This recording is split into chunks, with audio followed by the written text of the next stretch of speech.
articulando feiras agroecológicas, no controle social também para a questão das compras públicas, né, da merenda escolar, que 30% da compra da merenda escolar tem que ser proveniente da agricultura familiar, a partir do PNAE, da política pública, enfim. Mas hoje eu estou aqui especificamente para falar sobre grupos de consumo responsável, e que são grupos que o Kairos vem articulando desde 2009, mais ou menos, de diferentes maneiras, mas mais especificamente a partir do finalzinho de 2012, numa articulação da Rede Nacional de Grupos de Consumo Responsável. O CSA é um tipo de organização de consumidores, assim como vários outros. Eu não vou falar de nenhum especificamente, vou dar um panorama mais geral, e aí eu também estou aberta para o que vocês quiserem aprofundar. Bom, grupos de consumo responsável são grupos de pessoas que se organizam coletivamente para viabilizar o acesso a produtos de qualidade, produtos, essencialmente produtos alimentícios. Tem grupos que trabalham com processados, higiene pessoal, papelaria, artesanato, mas de modo geral o que a gente observa é que são alimentos a um preço justo, com uma remuneração mais justa para o produtor também. Então é uma perspectiva de circuitos curtos de comercialização, né? Aproximação direta entre produtores e consumidores, você vai eliminando os atravessadores, essas margens, e vai ressignificando, né, a relação entre campo e cidade, reaproximando esses extremos. Enfim, então os grupos que a gente conhece atualmente estão espalhados por todas as regiões do país. A gente está em contato hoje com cerca de 19 grupos. Basicamente, existem diferentes formas de funcionamento, de gestão, de logística desses grupos. A maioria deles trabalha com colaboração essencialmente voluntária. E esses arranjos todos são muito diversos e criativos, porque os grupos vão encontrando meios próprios para se adaptar e sobreviver ao longo do tempo, porque de fato são experiências muito inovadoras que têm um caráter de resistência, porque extrapola essa ideia do consumo do orgânico visando exclusivamente o bem-estar individual. São pessoas que se organizam, que se aproximam, que se articulam, né? Que estão construindo o exercício da cidadania a partir do consumo. Então, nessas cidades todas, nos estados que a gente tem a oportunidade de pesquisar e estar em contato, a gente nota diversos tipos de arranjo de logística, de gestão financeira, porque é isso, a localização geográfica, a possibilidade de parceria com uma ONG ou com uma universidade, o contexto político, são aspectos que vão interferindo e determinando essa dinâmica de funcionamento de cada grupo. Tem grupo maior, que tem vários núcleos de distribuição, como é o caso da Rede Ecológica, que é um grupo no Rio de Janeiro, ou o caso do MIC, que é um grupo de consumo da Zona Leste aqui de São Paulo, que trabalha com consumidores de um perfil de baixa renda, que também é super interessante. E tem grupo, porque esses grupos que têm muitos núcleos de distribuição, a gente nota que existe uma estratégia, um interesse de conseguir, a partir da diversidade de produtos no grupo, você abastecer sua casa basicamente com produtos do grupo, se tornando cada vez menos dependente dos supermercados e das cadeias convencionais de comercialização. Outros grupos preferem um arranjo menor, com menos consumidores e menos produtores, para que todos tenham uma relação mais direta, mais próxima. Os consumidores são quase coprodutores, se responsabilizam pela produção. O próprio exemplo do CSA é maravilhoso, a Valéria vai poder aprofundar.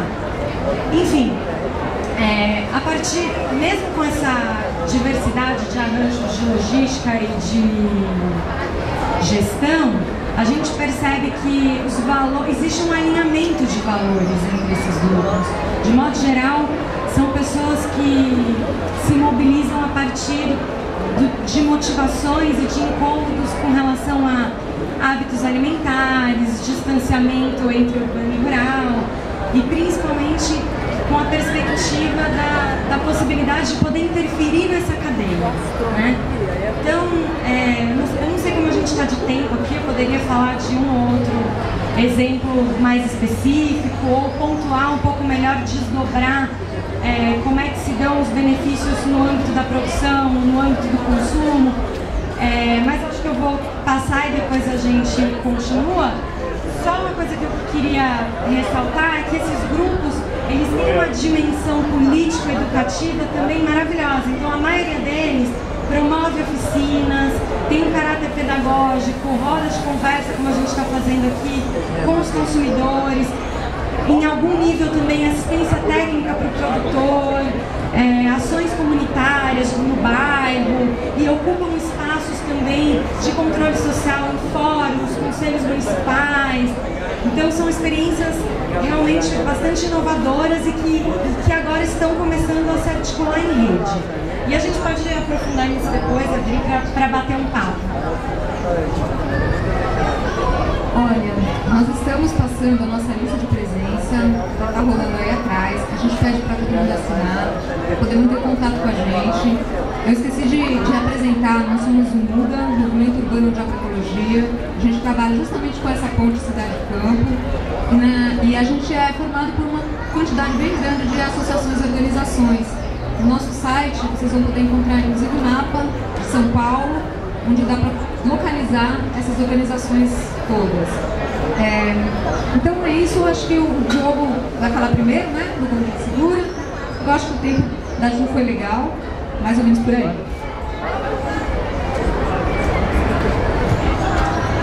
Boa tarde, muito legal estar aqui participando do movimento. É uma alegria ver as pessoas se movimentando e fazendo cada um uma micro coisa para que uma micro parte melhore no mundo, né? A minha micro coisa que eu tenho trabalhado desde 2004 na universidade é uma plataforma de rastreabilidade. Eu sou programador, analista de sistemas, trabalho com sistemas de gestão para agricultores orgânicos. E com o intuito de levar para eles um pouco dessa visão corporativa, sem muito, sem essa questão da alienação que as empresas têm, mas evidentemente trabalhando a questão da produtividade, da qualidade, da reputação, da confiança. E o meio que a gente utiliza é a rastreabilidade, porque na realidade as pessoas costumam desqualificar os orgânicos dizendo que será que é orgânico mesmo? Será que aquela semente que eles usam é orgânico? Será que aquele insumo que eles usam e compram,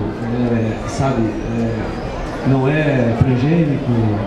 E realmente o que a gente está vivendo hoje é um conflito muito grande em relação aos interesses econômicos, e é necessário uma união dos consumidores para que nos incorra na falta de insumos orgânicos, porque é isso que a indústria americana, mundial, global está fazendo. É isso que os nossos institutos de pesquisa estão fazendo.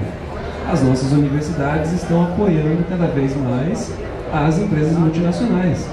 Os nossos doutores e pesquisadores estão recebendo verbas públicas para fazer pesquisas com glifosato e com transgênicos.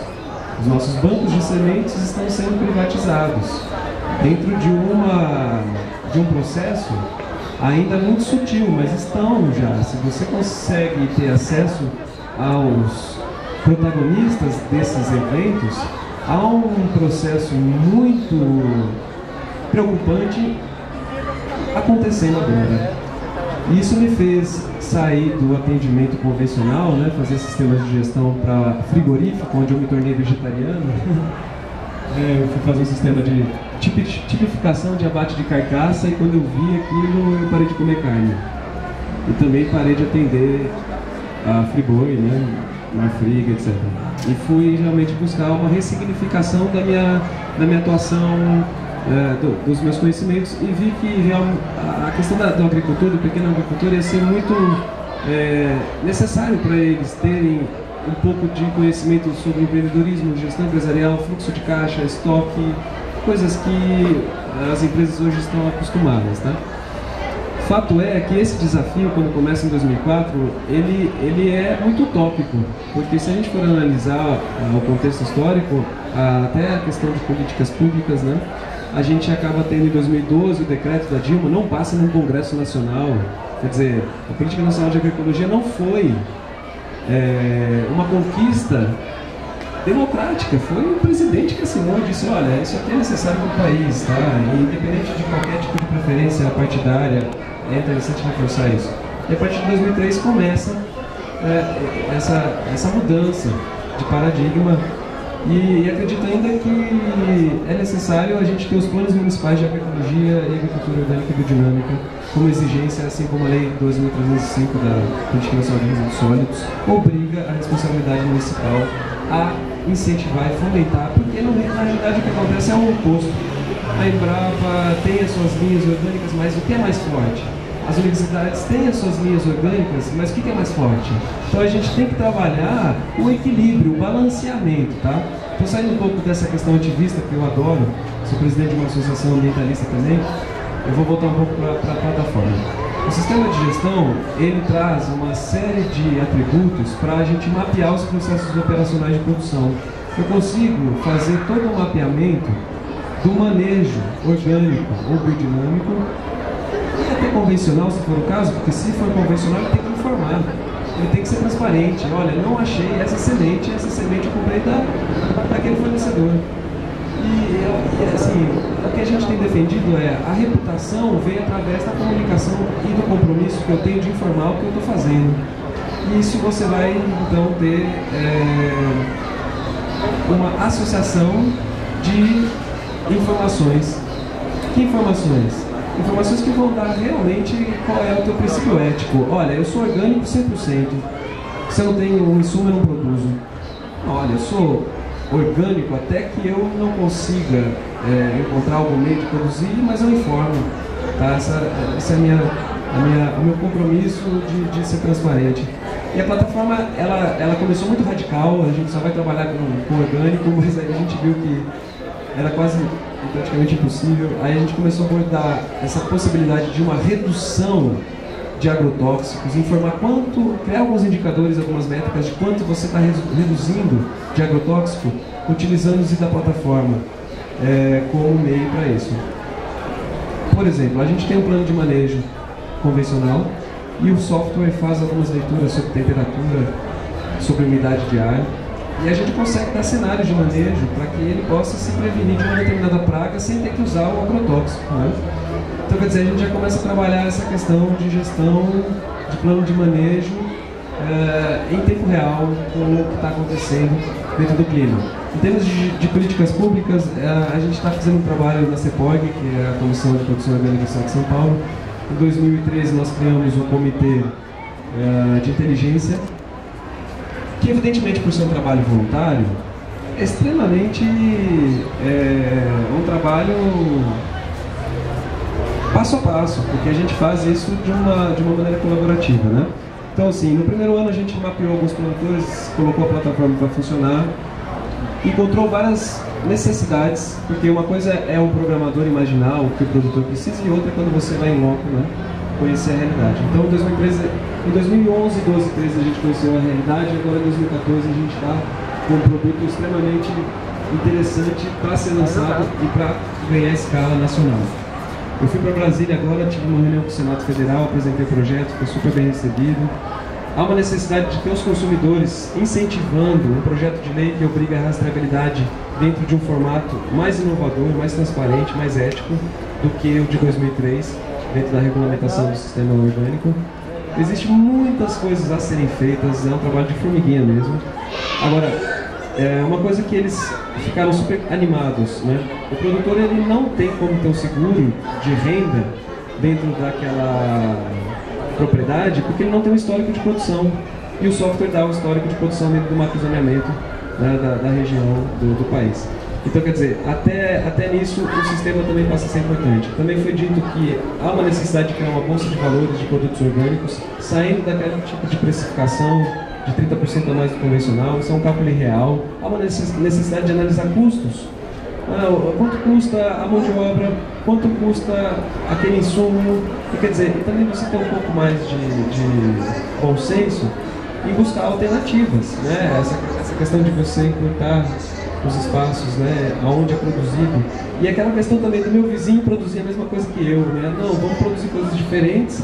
Então, quer dizer, o que eu produzo ano que vem? Vamos dar uma olhada na nossa base de dados, vamos ver o nosso mapa de produtos, vamos ver o clima, o que está previsto para aquele determinado ano.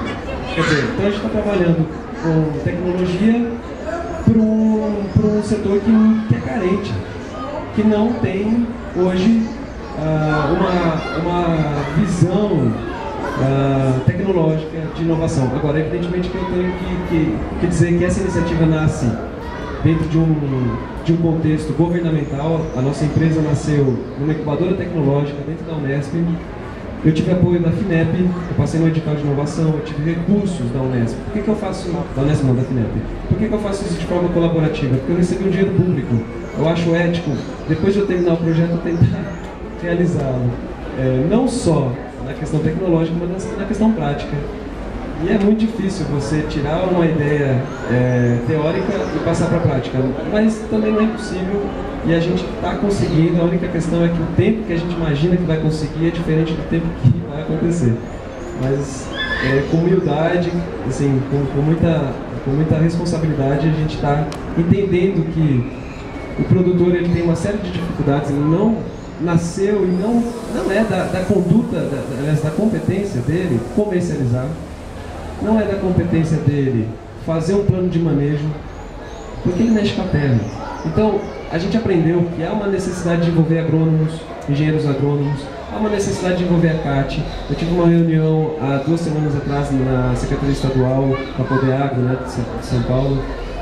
Fiz toda uma leitura sobre a plataforma de inteligência orgânica, sobre as agências de inteligência orgânicas, como isso se acopla à CAT, como a gente tira essa questão, né, de uma casa de agricultura, como que a gente une o Instituto de Pesquisa Público com os agricultores, como a informação chega ao pesquisador, ao extensionista. Então, o trabalho, na realidade, é esse. Agora, vamos terminar com a seguinte questão. Tudo isso não será possível se não houver demanda. E vocês são os grandes heróis dessa revolução. Só justifica o investimento em inovação e tecnologia na agricultura familiar e na produção orgânica se houver pessoas interessadas em comprar. E aí a plataforma Condor Segura tem, então, uma loja virtual, onde seria muito interessante a gente criar uma parceria com o CSA e começar já a integrar essa visão. É legal a gente estar se encontrando agora, por acaso, né? A sincronia, né? Eu já queria dizer isso há muito tempo. Eu conheço regras, sou um assinante do CSA, consumo Botucatu, né? Do Timbó, do da Unesp. Tenho várias pessoas na nossa rede que consomem, né, e que querem estender a ideia. Então, como a gente torna um negócio escalável, né? Como a gente cria redes de consumo nos nossos micro-locais, né? No nosso condomínio, no nosso bairro. Vamos organizar essas redes, vamos descobrir aqui os produtores orgânicos de Palheireiros, né, da Zona Sul. Quer dizer, não que a feira vá deixar de existir, ela não vai, mas aquela cesta, aquela assinatura, aquele mensal, que seria o papel do governo com o seguro de renda, que hoje não tem, quer dizer, para a gente tentar mudar a realidade, porque aí eu vou fazer o encerramento da minha fala com a seguinte questão: se nós não demandarmos e não consumirmos, o que acontece o produtor perde a terra, quem compra é uma grande indústria ou uma usina, vira monocultura. Virando monocultura, começa a ter uma contaminação do solo e dos mananciais. E aí a gente acaba perdendo espaço para esse tipo de atividade que não agrega hoje no estado que o planeta está, né? Talvez nenhum, mas enfim, vamos concordar que a gente precisa aí recuperar uma série de danos que vem sendo incisivamente provocados por um modo econômico insustentável. A força está com vocês, é muito gratificante poder colaborar dentro do possível com essa missão do Muda, com essa missão da terra, dos humanos, de parar de contaminar e consumir veneno.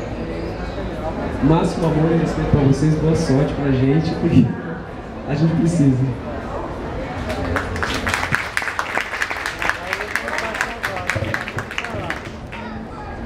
Bom, eu só queria dizer que não foi por acaso.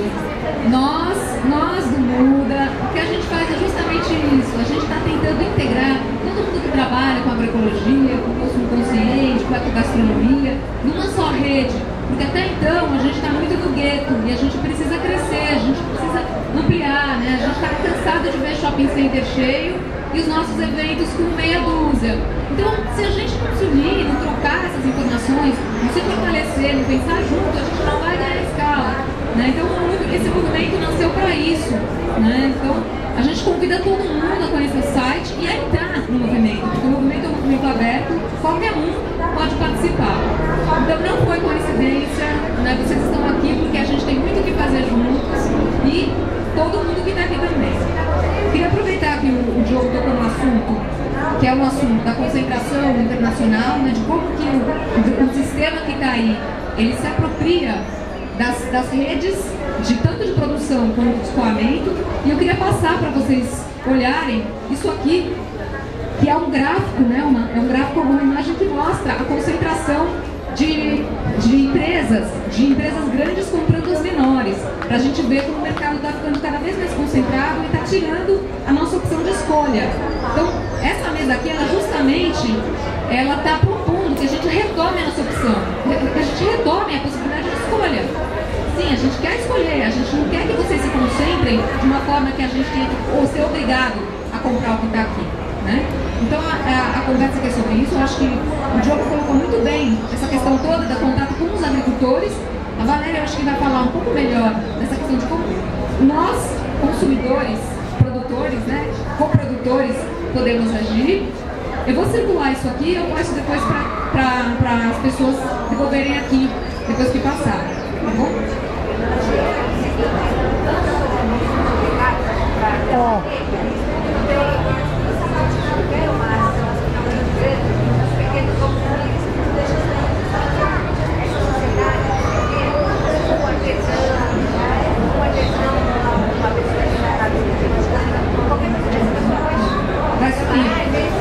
Então, se a gente deixar na mão do sistema, vai. Vamos combinar uma coisa? A gente faz, vamos fazer assim, a gente escuta a apresentação dos três, depois a gente abre para questões, aí a gente pode continuar conversando de acordo com o que vocês acharem que é mais interessante. Vamos combinar assim? Então, Valéria, agora a palavra é sua.